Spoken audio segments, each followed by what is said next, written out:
कूजन्तं राम रामेति मधुरं मधुराक्षरम् आरुह्य कविताशाखा वन्दे वाल्मीकिकोकिलम् आपदाम् अपहर्तारम् दातारं सर्वसम्पदाम् लोकाभिरामम् श्रीरामम् भूयो भूयो नमाम्यहम् भूयो भूयो नमाम्यहम् भर्जनं भवभीजानाम् आर्जनं सुखसम्पदा तर्जनं यमदूतानां राम रामेति गर्जनं राम रामेति गर्जनं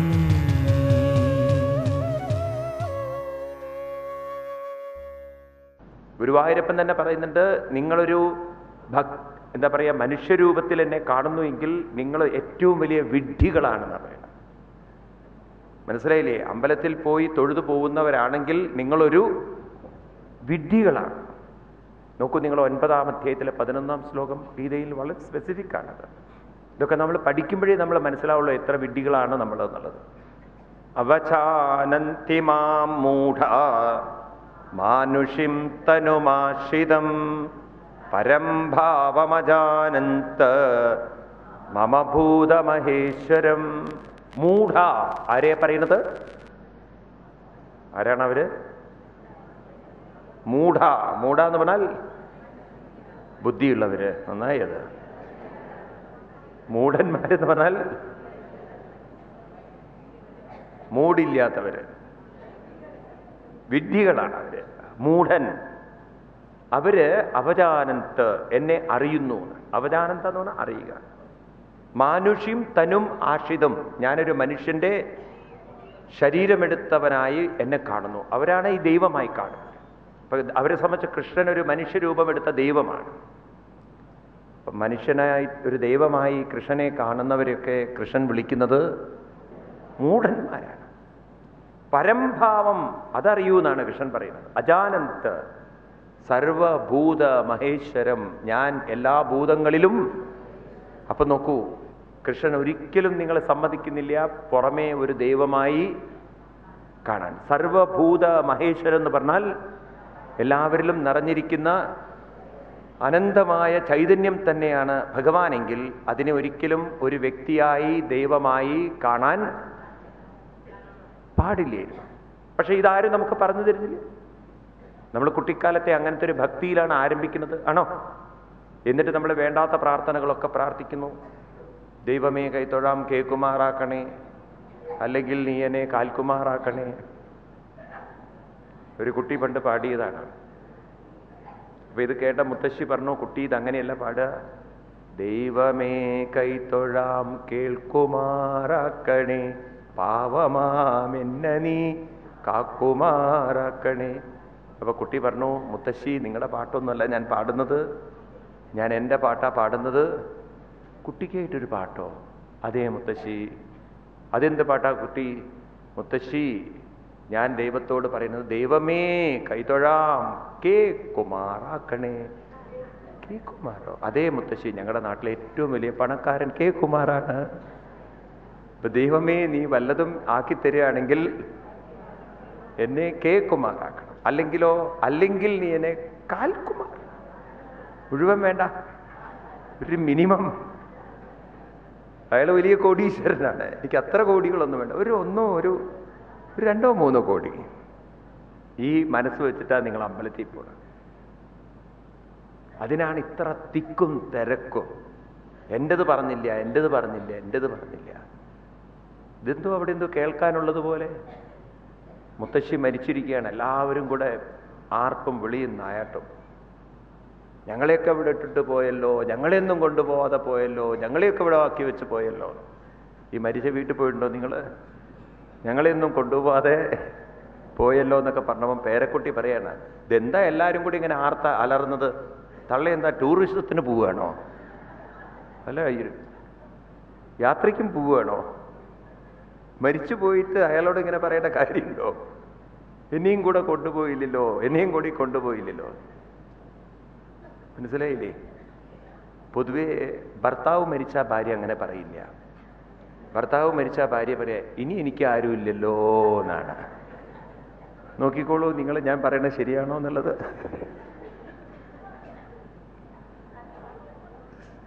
ഞാനിതൊക്കെ ശ്രദ്ധിച്ചിട്ടുണ്ട്. അതുകൊണ്ടാണ് അമ്മ മരിച്ചാ പറയും, എന്നെ ഇവിടെ ഇട്ട് പോയല്ലോ, എന്നെ ഇങ്ങനെ കഷ്ടപ്പെടുത്താൻ എന്തിനാ ഇട്ട് പോയത്, എന്നെയും കൂടി കൊണ്ടുപോയിരുന്നില്ലേ. ഭർത്താവ് മരിച്ചു കഴിഞ്ഞാൽ പറയാ, ഇനി എന്നെ നോക്കാൻ ആരുമില്ലല്ലോ. അപ്പൊ ആരെങ്കിലും പറയാ, യെസ് ഐ ആം ഹിയർ, അതോടുകൂടി കരച്ചിലും കഴിഞ്ഞു. ഇതാണ് സത്യം. മനസ്സിലായില്ലേ? ഈ വീട്ടിലൊക്കെ കരയുന്ന മരിച്ച വീട്ടിലൊക്കെ ഒന്ന് പോയി വെറുതെ നിങ്ങളൊന്ന് ശ്രദ്ധിച്ചാൽ മതി എന്തൊക്കെയാ അവർ പറയുന്നത് എന്ന്. പക്ഷെ ഇപ്പോൾ ഇത്തരത്തിലുള്ള നാടകങ്ങളൊക്കെ കുറഞ്ഞു പോയി. ഇപ്പൊ കരയുന്ന ഒരു മോശമായി മാറിയിരിക്കണം. മനസ്സിലായില്ലേ? കാലം മാറിയപ്പോ കോലവും മാറി. മരിച്ചു കഴിഞ്ഞാൽ ഇപ്പൊ ചോദിക്കുന്നത് എത്ര മണിക്കൂർ കിടത്തണം ഡോക്ടർ എന്നാണ്. കാരണം അധികം കിടത്തി കഴിഞ്ഞാൽ ഉപദ്രവമാണ്. അപ്പൊ അതുകൊണ്ട് പറഞ്ഞു വരുന്നത്, രണ്ടും കൂടെ നമ്മൾ മിക്സ് ചെയ്യരുത്. അമ്പലത്തിൽ പോയി പ്രാർത്ഥിച്ചു കഴിഞ്ഞാൽ ദൈവം കേൾക്കും എന്നുള്ള ചിന്ത മനസ്സിൽ നിന്നും മാറ്റിവെക്കണം. അമ്പലം എന്നത് ശുദ്ധീകരണത്തിൻ്റെ സ്ഥലമാണെന്നും ഭഗവാൻ എന്നത് അനുഭൂതി നിങ്ങളിൽ തന്നെയാണെന്നും ഉറപ്പിക്കണം.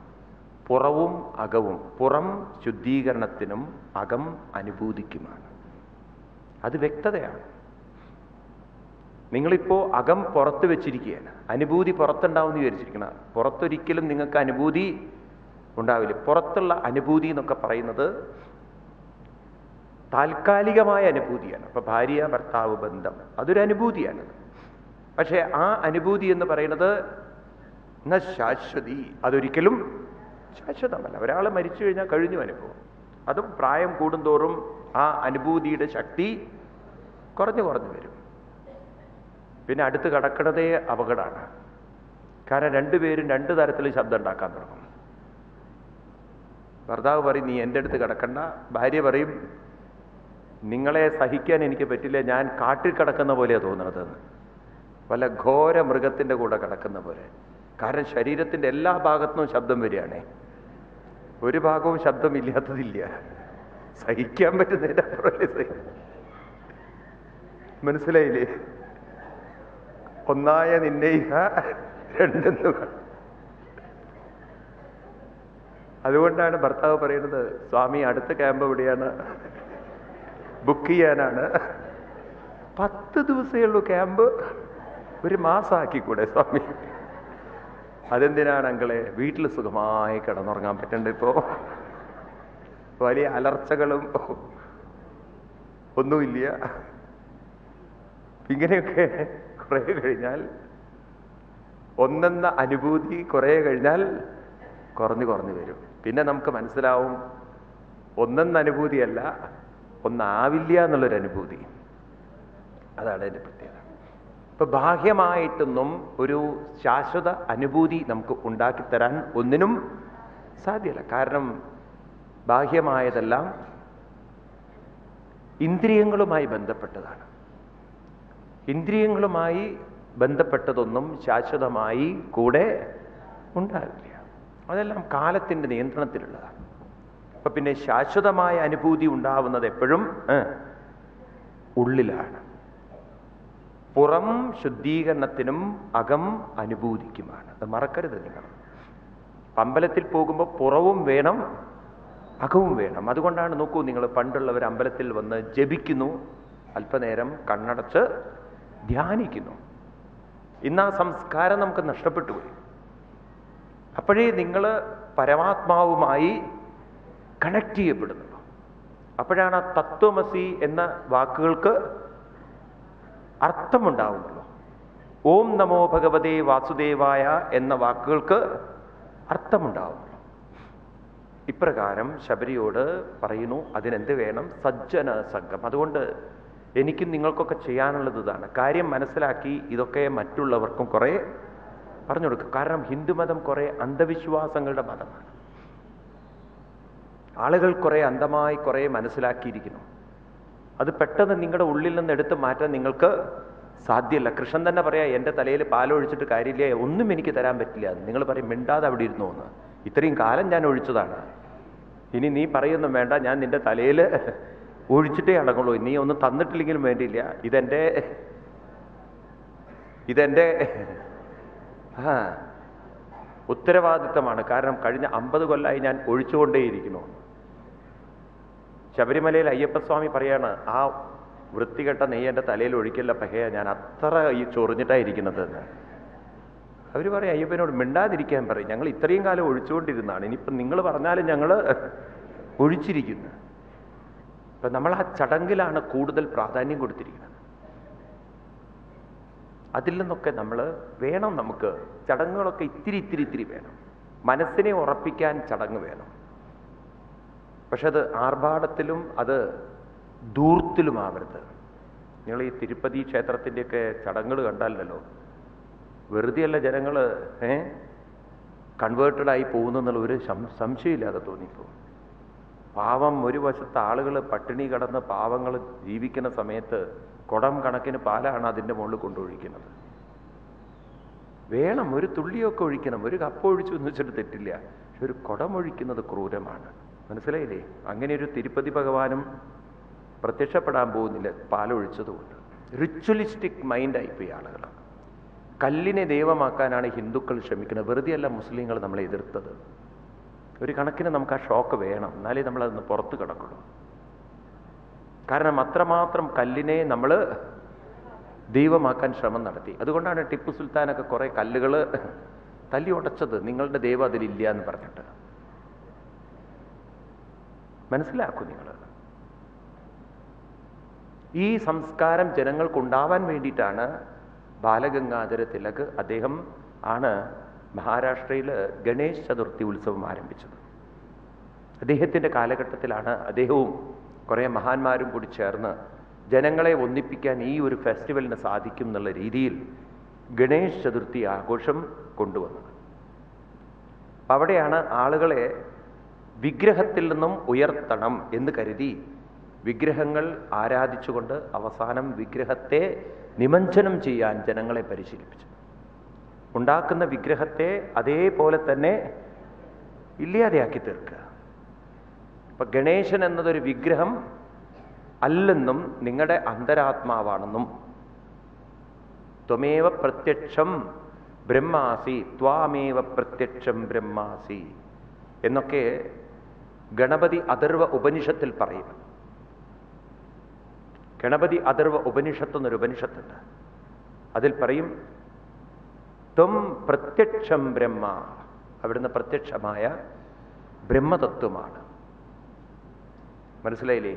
ഏകദന്തായ വിദ്മഹേ, കേട്ടിട്ടുണ്ടോ ഇത്? വക്രതുണ്ടായ ധീമഹി തന്നോ ദന്തി പ്രചോദയാ. ഇതൊക്കെ അവിടെയാണ് ആ മന്ത്രം വരുന്നത്.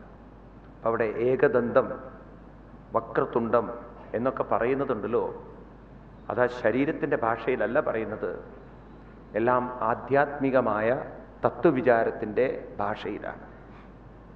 അപ്പം അതുകൊണ്ട് ആളുകളെ വിഗ്രഹത്തിൽ നിന്നും ഉയർത്താൻ വേണ്ടി അദ്ദേഹം വിഗ്രഹങ്ങളെ വെച്ച് അതിനെ 14-ാമത്തെ ദിവസം നിമഞ്ജനം ചെയ്തു കളഞ്ഞാൽ വിഗ്രഹത്തിൽ നിന്നും മനസ്സിനെ മോചിപ്പിക്കാൻ സാധിക്കും. പക്ഷെ എന്ത് പറ്റി ചോദിച്ചു കഴിഞ്ഞാൽ ഇതൊക്കെ ഉണ്ടെങ്കിലും പ്രത്യേകിച്ച് ഉത്തരേന്ത്യൻ ഭാഗത്തിൽ നിന്ന് വ്യത്യസ്തമാണ് സൗത്ത് ഇന്ത്യൻ ഭാഗങ്ങൾ. കർണാടക, ആന്ധ്ര, കേരള, തമിഴ്നാട്, ഇവിടെയാണ് നമ്മൾ കൂടുതൽ വിഗ്രഹങ്ങൾ. അതുകൊണ്ടാണ് നിങ്ങൾ ഇവിടെയൊക്കെ പോയി കഴിഞ്ഞാൽ ഇത്തരം സ്ഥലങ്ങളിൽ വന്നാൽ നിങ്ങൾക്ക് ഭക്തി തോന്നാത്തത്. അവർ കുറേ പ്രതിമകളെ വെച്ചിട്ടുണ്ട്. അത് എന്ന് കൊണ്ടുവച്ചിട്ടുണ്ടോ അന്ന് കുളിപ്പിച്ചതായിരിക്കും. ഇവിടെയൊന്നും വിഗ്രഹങ്ങളെ കുളിപ്പിക്കുന്ന പ്രശ്നമേ ഇല്ല. നിങ്ങൾ വിചാരിക്കുന്ന ഭക്തിയല്ല ഇവർക്കുള്ളത്. ഇവിടുത്തെ ഭക്തി കൂടുതൽ സത്സംഗത്തിൻ്റെ ഭക്തിയാണ്. ഇവിടെ ഒരു അമ്പലത്തിൻ്റെ തൊട്ടടുത്ത് ഭക്തി പ്രഭാഷണം ഉണ്ടെങ്കിൽ ആളുകൾ അമ്പലത്തിലാവില്ല, അവരവിടെ. ഇവിടെ അമ്പലത്തിൽ അങ്ങനെ തിക്കും തിരക്കൊന്നും ഇല്ലാത്തതും അതാണ്. കാരണം അവിടെ പൂജകളും വഴിപാടുകളൊന്നും നിങ്ങൾക്ക് കാണാൻ പറ്റില്ല. നമ്മുടെ നാട്ടിലത്തെ പോലെ റിച്വൽ മൈൻഡ് ഇവിടെ വളരെ കുറവാണ്. കൂടുതലും മഹാന്മാരുമായിട്ടുള്ള സത്സംഗമാണ്. അതുകൊണ്ട് നിങ്ങൾക്ക് കാണാം, രാത്രിയൊക്കെ നിങ്ങൾ കേൾക്കുന്നുണ്ടാവും ആളുകൾ രാമചരിത മാനസ് ഇങ്ങനെ പാടിക്കൊണ്ടിരിക്കുന്നത്. തുളസീദാസിയുടെ രാമായണമാണ് അവർ പാടുന്നത്. അതുപോലെ ഹനുമാൻ ചാലീസ. മനസ്സിലായില്ലേ? നിങ്ങൾ നോക്കൂ, ആ ഹനുമാന്റെ ക്ഷേത്രത്തിൽ പോയാൽ നിങ്ങൾക്ക് കാണാം രാവിലെ തന്നെ ഒരു 1000-ഓളം ആളുകൾ ഇരുന്നത് ഹനുമാൻ ചാലീസ ചൊല്ലും. അവിടെ പുറകിലിരുന്ന നമ്മുടെ ക്ഷേത്രത്തിൽ അങ്ങനെയുള്ള സംസ്കാരം വളരെ കുറഞ്ഞു തുടങ്ങി. അത് വെറും റിച്വലിസ്റ്റിക്കായി മാറി. കാരണം നമ്മളെ വിചാരം അങ്ങനെയൊരു ദൈവം ആ കല്ലിൽ ഉണ്ട് എന്നാണ്. പലരും ഇങ്ങനെ അനുഭവ കഥകൾ പറയുമ്പോണ്ടല്ലോ, അത് തെറ്റിദ്ധരിക്കപ്പെട്ടു. അനുഭവം എപ്പോഴും വ്യക്തിനിഷ്ഠമാവരുത്. അനുഭവം എപ്പോഴും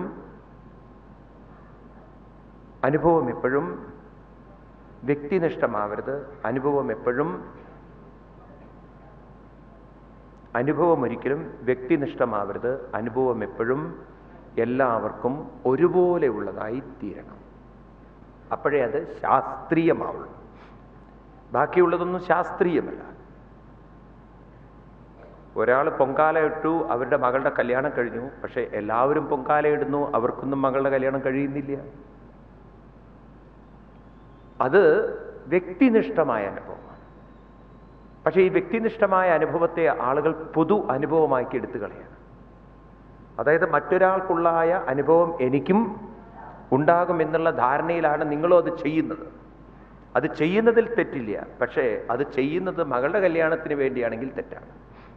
അത് ചെയ്യുന്നത് ആത്മശുദ്ധയെ എന്തിനു വേണ്ടി? അപ്പോൾ തെറ്റില്ല. മനസ്സിലായില്ലേ? എല്ലാ കർമ്മങ്ങളും ചെയ്യുന്നത് അതിൽ മനസ്സർപ്പിച്ചുകൊണ്ട് നാമം ജപിച്ച് നിങ്ങളൊരു പക്ഷേ പൊങ്കാലയിടുകയാണെങ്കിൽ അത്രയും നേരം നിങ്ങളുടെ മനസ്സ് അതിൽ നിൽക്കുമ്പോൾ അത് നിങ്ങൾക്ക് പ്രയോജനം ചെയ്യും. അത് മകളുടെ കല്യാണം നടക്കാനും മറ്റുള്ള കാര്യങ്ങൾ നടക്കാനുമാണെങ്കിൽ നിങ്ങൾ അത്രയും സമയം നിങ്ങൾക്ക് വേസ്റ്റായിപ്പോയി. നിങ്ങൾ വെറുതെ കളഞ്ഞു കുളിച്ചു. അപ്പൊ സ്വാമി നടക്കുന്നുണ്ടല്ലോ. അത് നടക്കുന്നതിന് കാരണം ഇത് പണ്ടൊരാൾ പറഞ്ഞതുപോലെയാണ്. പക്ഷി വന്നിരിക്കലും പഴം വീഴലും ഒപ്പം നടന്നു എന്ന് പറഞ്ഞാൽ പഴത്തിന് ഏറെക്കുറെ വീഴാനുള്ള സമയമായിട്ട് പക്ഷി വന്നിരുന്നു എന്നതൊരു കാരണമാണ്. ഇതേപോലെ കല്യാണം നടക്കേണ്ട സമയമായി. അതിന് ഒരു പൂജ നടത്തി, അതോടുകൂടി പയ്യൻ വന്നു. അവൻ്റെ കഷ്ടകാലത്തിന് പറഞ്ഞു എനിക്കിഷ്ടപ്പെട്ടു എന്ന്. അല്ല, നല്ല കാലത്തിന് പറഞ്ഞു ഇഷ്ടപ്പെട്ടു. അതൊരു നിമിത്തമാണത്. അല്ലാതെ അതൊരു അവിടുത്തെ ഒരു ദേവി പ്രത്യക്ഷപ്പെട്ട് ശരി ഇത്രയും കാലം എനിക്ക് പൂജ ചെയ്തുകൊണ്ട് കല്യാണം ഞാൻ നടത്തിത്തരാം. പക്ഷേ ശാരദയെ നിന്റെ കല്യാണം മാത്രം, മകളുടെ കല്യാണം മാത്രം, ബാക്കിയുള്ളവരൊക്കെ ഇനിയും രണ്ടാമത് പൂജ ചെയ്യണം. അങ്ങനെ ഒരു ദേവി ഉണ്ടാവുമോ ലോകത്തിൽ? ദേവിക്ക് അങ്ങനെയാണെങ്കിൽ കണ്ണിന് കോങ്കണ്ണ് വരും. കാരണം ഇപ്പുറത്ത് ശാരദ, ഇപ്പുറത്ത് മീനാക്ഷി, ഇങ്ങനെയൊക്കെ നോക്കണ്ടേ ആരൊക്കെയാണ് എന്തൊക്കെയാ പൂജ ചെയ്തത്? ആണോ അല്ലയോ? നിങ്ങളൊന്ന് ആലോചിച്ച് നോക്കൂ. കൃഷ്ണൻ നിങ്ങൾ തൊഴാൻ നിൽക്കുന്ന സമയത്ത് നിങ്ങൾ ഒറ്റയ്ക്കാവില്ല തൊഴുന്നത്, 4-5 ആൾക്കാർ ഒരുമിച്ചാണ് തൊഴുന്നത്. ആ ഗുരുവായൂർ അമ്പലത്തിൽ ഒരാളെ നോക്കുമ്പോൾ ഒരാളെ കാണാൻ പറ്റുള്ളൂ. എല്ലാവരെയും കൂടി നോക്കണമെങ്കിൽ എന്ത് ചെയ്യുക?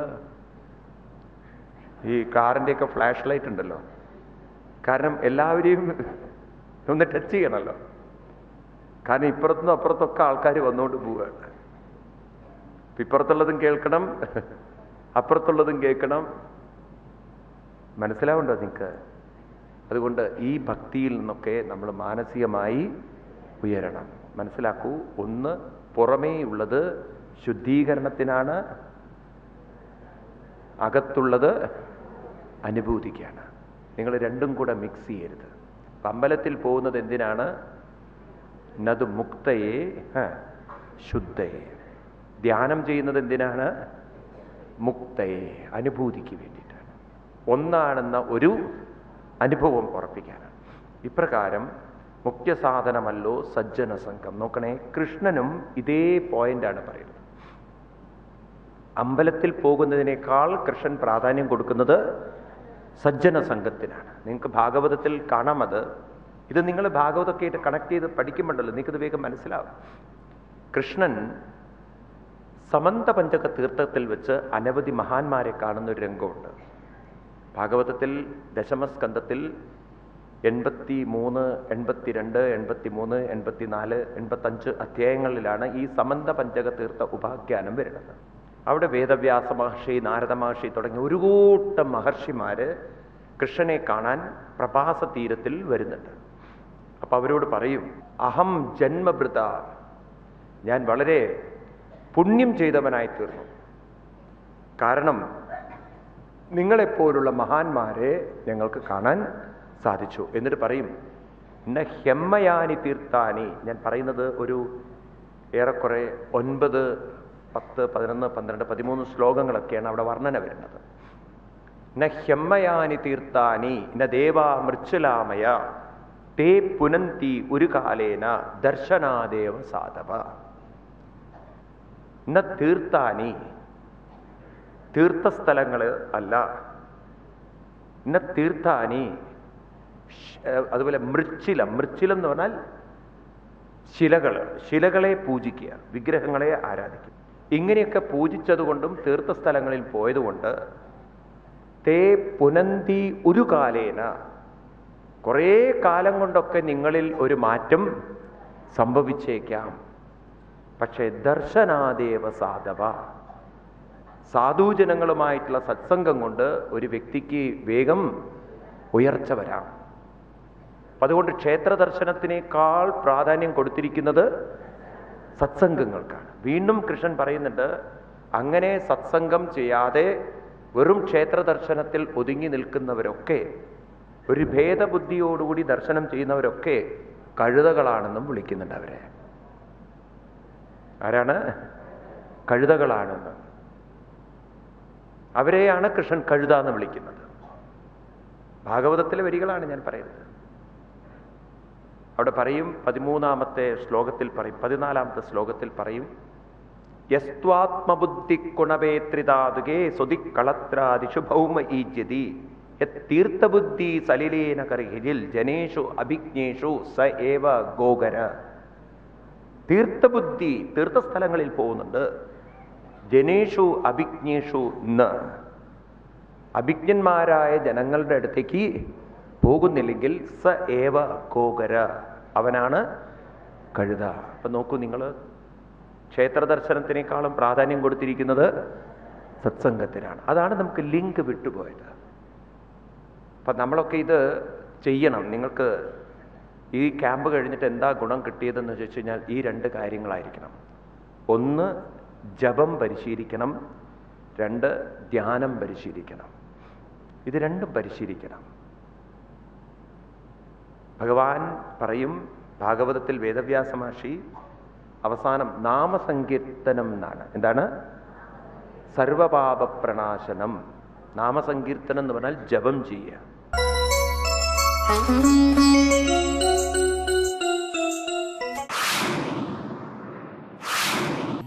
പുരി, കൊണാർക്ക്, രാജാറാണി, ഭുവനേശ്വർ തുടങ്ങിയ 15ഓളം ക്ഷേത്രങ്ങളിലേക്ക് ഒരു പുണ്യയാത്ര 2014 ഫെബ്രുവരിയിൽ. ജീവിതത്തിൽ ഒരിക്കലെങ്കിലും കണ്ടിരിക്കേണ്ട ഈ ഭാരതീയ പുണ്യക്ഷേത്രങ്ങളിലേക്ക് നിങ്ങൾക്ക് സ്വാഗതം. കൂടുതൽ വിവരങ്ങൾക്ക് Govind apartments, Kalathiparambil road, Cochin 16. Telephone 9446362477, 9446326477,